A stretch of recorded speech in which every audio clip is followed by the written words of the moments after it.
అఖిలాండ కోటి బ్రహ్మాండ నాయకుడు, రాజాది రాజా, యోగి రాజా, పరబ్రహ్మశ్రీ సచ్చిదానంద సమర్థ సద్గురు సాయినాథుడి యొక్క దివ్యమైన అనుగ్రహంతో, శుభాశీస్సులతో, భక్తుల యొక్క కోరికతో గురు పౌర్ణమి ఘడియలలో, గురు పౌర్ణమి సందర్భంగా గురుగీతపై ప్రవచన కార్యక్రమాన్ని మనం ఈ రోజు నుంచి ప్రారంభించుకుంటూ ఉన్నాం. ఎందుకు అంటే, అసలు సాయిబాబాను పూజించాలి అన్నప్పుడు సాయిబాబా ఎవరనేది మనకి తెలియాలి. ప్రప్రథమంగా అది ముఖ్యమైనటువంటి అంశం. సాయిబాబా ఎవరు అనేది తెలిస్తే అప్పుడు ఆయన్ని ఎలా పూజించాలి, భక్తి అనేది ఎలా ఉంటుంది, అనుగ్రహం అనేది ఎలా ఉంటుంది, నమ్మకం అనేది ఎలా ఉంటుంది, విశ్వాసం అనేది ఏ స్థాయిలో ఉంటుంది, మనల్ని మన గతిని ఎలా మార్చుకోవాలి, అంశాలన్నీ తెలుస్తూ ఉంటాయి. బాబాను పిలిచిన విధానం మనం చూసినట్లయితే, అఖిలాండ కోటి బ్రహ్మాండ నాయక, రాజాది రాజా, యోగి రాజా, పరబ్రహ్మ శ్రీ సచ్చిదానంద సమర్థ సద్గురు సాయినాథ్ మహారాజ్. సద్గురు అంటున్నాం కాబట్టి గురువు ఎవరు, సద్గురు ఎవరు, సమర్థ సద్గురు ఎవరు, ఈ అంశాలను మనం తెలుసుకోవాల్సిన అవసరం ఎంతైనా ఉంది. కాబట్టి ప్రధానంగా మనం చూస్తే సాయిబాబా ఎవరు అనే ప్రశ్నకు సమాధానం మనం చూసినట్లయితే, బాబా ఎవరో కాదు, కలియుగంలో వెలిసిన గురు మహారాజ్, సమర్థ సద్గురువు సాయి. కాబట్టి గురుతత్వం అంటే ఎలా ఉంటుంది, గురువు యొక్క విశేషాలు ఎలా ఉంటాయి, గురువు యొక్క స్థితిగతులు ఎలా ఉంటాయి, ఇవన్నీ తెలుసుకోవాల్సిన ఆవశ్యకత ఉంది. ఎలా తెలుసుకోవటం అంటే, సాయి సచ్చరిత్రలో కొన్ని అంశాలను బాబా ప్రస్తావన చేయటం అనేది జరిగింది కథల రూపంలో. అలాగే పరిపూర్ణంగా గురుతత్వం గురించి మనకి అవగాహన కలగాలన్నా, తెలియాలన్నా, గురుగీతలో మనకి ప్రస్ఫుటమైనటువంటి అంశాలు మనకి దర్శనమిస్తాయి. అసలు ఈ గురుగీత ఏమిటి, ఈ గురుగీత ఎవరికి చెప్పారు, దీని అంతరార్థం ఏమిటి అనేది మనం చూసినట్లయితే చాలా అద్భుతం. ఇది పార్వతీదేవి శంకర భగవానుణ్ణి ప్రార్థించింది, నాదా గురువు యొక్క తత్వం ఏమిటి, గురువు ఎవరు, గురువుని సేవిస్తే ఫలితాలు ఎలా ఉంటాయి, గురువుని ధిక్కరిస్తే ఫలితాలు ఎలా ఉంటాయి, గురువు లేని జీవితం ఎటువంటిది, అనేక ప్రశ్నలు ఆ తల్లి ప్రశ్నించటం అనేది జరిగింది. జగద్గురు అయినటువంటి శంకర భగవానుడు ఆ తల్లికి సవివరణాత్మకంగా ఉద్బోధించటం అనేది జరిగింది. అటువంటి గురుగీతను మనము ఈ గురు పౌర్ణమి గడియలలో సాయి సర్వస్వము మాన్సి టీవీ యూట్యూబ్ ఛానల్స్ ద్వారా అందుకోబోతూ ఉన్నాం. ఆ అమృతాన్ని అందుకోవటం వలన అమరులం అవుతాం. ఎటువంటి అమరులం, గురు భక్తులం అవుతాం. శాశ్వతంగా ఆ గురు స్థానంలో, ఆ గురు దర్బార్లో మంచి స్థానాన్ని పొందే భాగ్యాన్ని పొందటం అనేది జరుగుతుంది. కాబట్టి చక్కగా గురుగీతని విశ్లేషించుకుంటూ, సాధ్యమైనంత వరకు చాలా ఉన్నాయి. గురుగీత ఒక మహత్ గ్రంథం. ఇది గ్రంథం మొత్తాన్ని చెప్పుకోలేను కానీ అందులో ముఖ్యమైనటువంటి అంశాలన్నింటినీ కూడా మనం ప్రస్తావన చేసుకుందాం. గురు పౌర్ణమి దాకా చక్కగా అవన్నీ తెలుసుకుంటూ, అందులోని అంతరార్థాలను గ్రహిస్తూ, వాటిని అర్థం చేసుకుంటూ ఆచరణలో పెట్టే ప్రయత్నం చేద్దాం. గురు విష్ణు గురుదేవో మహేశ్వర, గురు సాక్షాత్ పరబ్రహ్మ, తస్మై శ్రీ గురవే నమః. ప్రారంభంలో మనం చూసినట్లయితే గురుర్ బ్రహ్మ, గురుర్ విష్ణు, గురుర్దేవో మహేశ్వర, గురు సాక్షాత్ పరబ్రహ్మ, తస్మై శ్రీ గురవే నమః. గురువు ఎవరు అంటే, బ్రహ్మ విష్ణు మహేశ్వరుల యొక్క కలయికే గురువు. గురుర్ బ్రహ్మ, గురుర్ విష్ణు, గురుర్దేవో మహేశ్వర. కాబట్టి గురువే బ్రహ్మ, గురువే విష్ణువు, గురువే ఈశ్వరుడు, గురువే సాక్షాత్ పరబ్రహ్మము.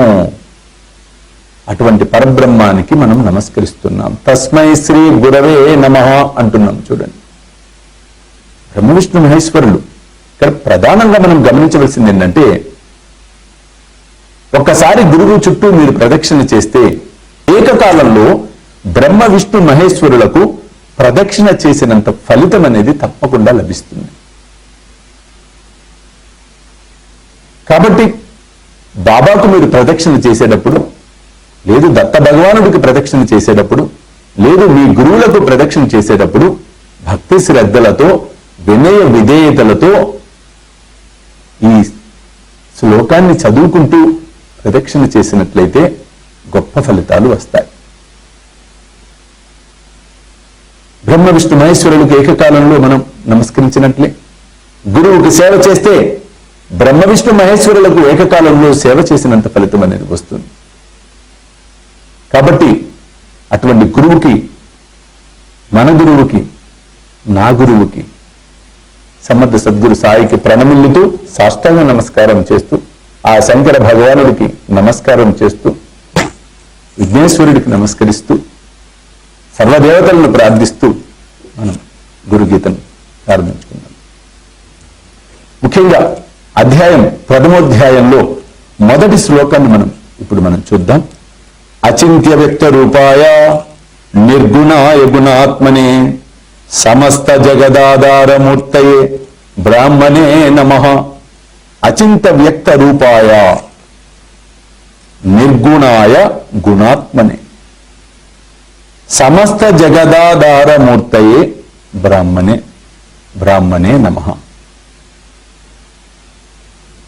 ఇక్కడ బ్రహ్మణే నమః. సో బ్రహ్మ జ్ఞానం కలిగిన వాడు ఎవరు, ఎంత అద్భుతంగా వర్ణించబడిందో చూడండి. అచింత్య వ్యక్త రూపాయ అంటే చిత్తముచే చింతించనలవి కానట్టివాడు. అంటే ఆయన్ని మనం చింతించలేం. అవ్యక్త అంటే ప్రకటము కానట్టివాడు, అటువంటి రూపము కలిగినటువంటి వాడు. అంతేకాకుండా నిర్గుణాయ అంటే గుణాలకు అతీతుడు, ఆయన గుణాలకు అతీతమైనటువంటి వాడు. అంతేకాకుండా గుణాత్మనే మరల గుణస్వరూపుడైన వాడు. గుణాలంటే ఏవి? సత్వగుణం, రజోగుణం, తమోగుణం. ఈ గుణాలకు అతీతమైన వాడు, మరల గుణాత్మనే గుణస్వరూపుడైన వాడు. ఆ గుణాలకు నిర్వచనం. అంతేకాకుండా సమస్త జగదాధారమూర్తయే, సర్వలోకాలకు ఆధారమూర్తి ఆయన. చూడండి, గురువు అనేవాడు ఎటువంటి వాడట? సమస్త లోకాలకు ఆధారం గురువే. కారణం ఇందాక మనం చెప్పుకున్నాం, గురుర్ బ్రహ్మ గురుర్ విష్ణు గురుర్దేవో మహేశ్వర గురు సాక్షాత్ పరబ్రహ్మ తస్మై శ్రీ గురువే నమః. కాబట్టి అటువంటి ఆధారభూతుడు, ఆధార స్వరూపుడు బ్రాహ్మణే అంటే పరబ్రహ్మ స్వరూపుడైనటువంటి పరమాత్ముడైనటువంటి ఆ గురువుకి నమః, నమస్కరిస్తున్నాము అని మొదటి చరణం, మొదటి శ్లోకంలో మనం చెప్పుకున్నాం. అచింత్య వ్యక్త రూపాయ కాబట్టి ఊహలకు అందడు, చిత్తమునకు దొరకడు. నిర్గుణాయ గుణాత్మని, నిర్గుణుడు. ఇక్కడ మనం బాగా గమనించినట్లయితే నిర్గుణుడు, నిరాకారుడు, గుణాతీతుడు, మరల గుణాత్ముడు. అంటే గుణాలకు నిర్వచనం. సత్వగుణం అంటే ఎలా ఉంటుంది? గురువుని చూసి నేర్చుకోవాలి. కారణం సత్వగుణ సంపన్నుడు అవుతాడు గురువు అనేవాడు. కాబట్టి సత్వ రజో గుణాలలో సత్వగుణాన్ని ఎలా పెంపొందించుకోవాలి, సాత్విక భావాలు ఎలా తెచ్చుకోవాలి, రజో గుణాన్ని తమో గుణాన్ని ఎలా నిగ్రహించుకోవాలి, ఎలా నియంత్రించాలి, ఇవన్నీ కూడా మనకి గురువు ద్వారా సుస్పష్టమవుతాయి. బాబా ఉన్నాడు చూడండి, సాయి సచ్చరిత్రులు అద్భుతంగా సెలవిచ్చాడు. ఆయన ఎంత బాగా చెప్పాడంటే, శ్రద్ధా సహనం అన్నాడు. ఈ రెండిట్లోనే అంతరార్థాలు దాగి ఉన్నాయి. గురువు ఎప్పుడు లభిస్తాడు? పూర్ణమైన శ్రద్ధను కనపరిచినప్పుడు, పరిపూర్ణమైన సహనాన్ని కనిపించినప్పుడు, అలవాటు చేసుకున్నప్పుడు, నమ్మకం కలిగినప్పుడు, భక్తి విశ్వాసాలు పెరిగినప్పుడు మాత్రమే గురువు అనుగ్రహాన్ని, గురువును పొందటం అనేది జరుగుతుంది. అందుకే మొదటి ప్రారంభంలోనే ఎంత చక్కగా చెప్పారో చూడండి. అచింత్య వ్యక్త రూపాయ నిర్గుణాయ గుణాత్మనే సమస్త జగదాధారమూర్తయే బ్రహ్మనే నమః. కాబట్టి సమస్త జగాలు అని సమస్తానికి సృష్టికి ఆధారభూతుడు అని మనం చెప్పుకోవటం జరుగుతుంది. అందుకే బాబా సాయి సచ్చరిత్రలు మనం ప్రథమ అధ్యాయాలలో చూసినట్లయితే సృష్టి స్థితి లయకు కారకుడను నేనే ఎంత బాగా చెప్పాడు చూడండి. సృష్టి స్థితి లయలకు కారకుడను నేనే. అందుకే ఇక్కడ ప్రారంభంలో గురుగీతలో చెప్పబడింది అదే. అన్నిటికీ ఆధారము గురువే. అటువంటి ఆధారమైనటువంటి గురువుకు నమస్కరిస్తూ ప్రారంభిస్తున్నాం అని మొదటి గురుగీతలో ప్రథమ అధ్యాయంలో మనం 1వ శ్లోకాన్ని మనం చెప్పుకోవటం అనేది జరుగుతోంది. కాబట్టి మొదటి శ్లోకం తర్వాత మరల మనం 5వ శ్లోకం అంటే మీకు ప్రారంభంలో నేను చెప్పడం అనేది జరిగింది. సమయాభావం వలన అంటే అన్ని అద్భుతమైన శ్లోకాలే, అందులో కొన్ని మనం తెలుసుకునే ప్రయత్నం ఆ సాయి కృపతో చేద్దాం. ప్రవచనం చెప్పేది బాబా, ప్రవచనం వినేది కూడా ఆ సమర్థ సద్గురు సాయి. గుహ్యతమం సారం గురు గీత విశేషతః తత్ప్రసాదాశ్చ శ్రోతవ్యా తత్సర్వం బృహిసూతనః అని చెప్పబడింది 5వ శ్లోకం. గుహ్యతమం అంటే గుహ్యము అంటే రహస్యము అని అర్థం, నిగూఢము అంటే కూడా రహస్యం అని అర్థం. గుహ్యతమం రహస్యములలో కల్లా మిక్కిలి రహస్యమైనటువంటిది, నిగూఢమైనటువంటిది ఏమిట? సారం గురుగీత విశేషతః సారమైన నదియగు గురుగీత విశేషతః గురుగీతలోని ఈ విశేషాలు ఏవైతే ఉన్నాయో అంటే గురుతత్వం ఏదైతే ఉందో గురుగీతలో పొందపరిచినవి ఏవైతే ఉన్నాయో అతి నిగూఢమైనటువంటివి, అద్భుతమైనటువంటివి, ఫలప్రదమైనటువంటివి, సాధకుడిని లక్ష్య దిశగా నడిపించగలిగినటువంటివి.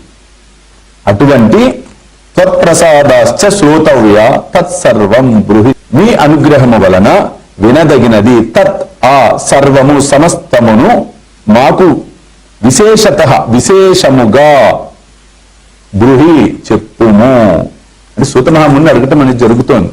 వారు సెలవిచ్చారు ఇవన్నీ. అంటే ఇక్కడ మనం గురుగీత యొక్క స్థితి, పవిత్రత, శక్తి ఎటువంటిది అనేది చరణం ఈ శ్లోకం ద్వారా మనకు అర్థమవుతుంది. చూడండి ఎంత గొప్పదో గురుగీత మనకి సుస్పష్టమవుతుంది. గుహ్యతమం సారం గూఢమైనటువంటిది, అద్భుతమైనటువంటిది, విశేషవంతమైనటువంటిది గురుగీత, గురుగీతలోని సారాంశం.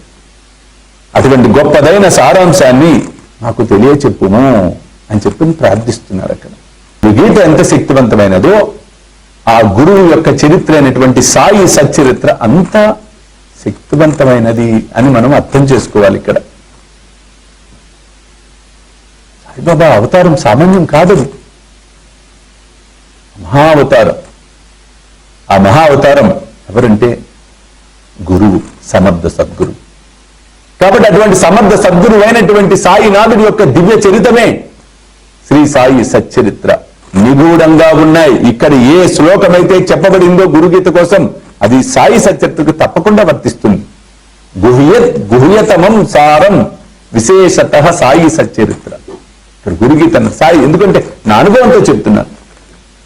పైకి కనబడే కథ ఒకటి, లోపల దాగి ఉన్న నిగూఢమైనటువంటి అర్థము వేరొకటి. చూడండి, గోధుమ పిండితో కలరా వ్యాధిని నయం చేశాడు బాబా. గోధుమలు విసిరాడు బాబా. గోధుమలు విసిరి ఊరు పొలిమరిలో పారమేమన్నప్పుడు కలరా వ్యాధి తగ్గిపోయింది. కలరా వ్యాధికి గోధుమ పిండికి ఏమిటి అసలు సంబంధం? ఒకసారి అర్థం చేసుకోండి. ఇది నిగూఢము, అతి గుహ్యమైనటువంటి అంశము. ఆయన ఏం చేయించాడనేది కనుక్కోవడం చాలా కష్టం. ఇక్కడ ఎవరైనా పైకి కనపడేది ఒకటి, లోపల దర్శనం ఇచ్చేది ఒకటి. కాబట్టి అటువంటిది అద్భుతమైనది, పరమ పవిత్రమైనటువంటిది గురుగీత. కాబట్టి ఇక్కడ మనం కూడా సచ్చరిత్ర పారాయణం చేస్తున్నా, ఏదైనా గ్రంథ పారాయణం చేస్తున్నప్పుడు భక్తి భావన అనేది చాలా ముఖ్యమైనటువంటి అంశం. పవిత్రత అన్నది చాలా ముఖ్యమైనటువంటి అంశం.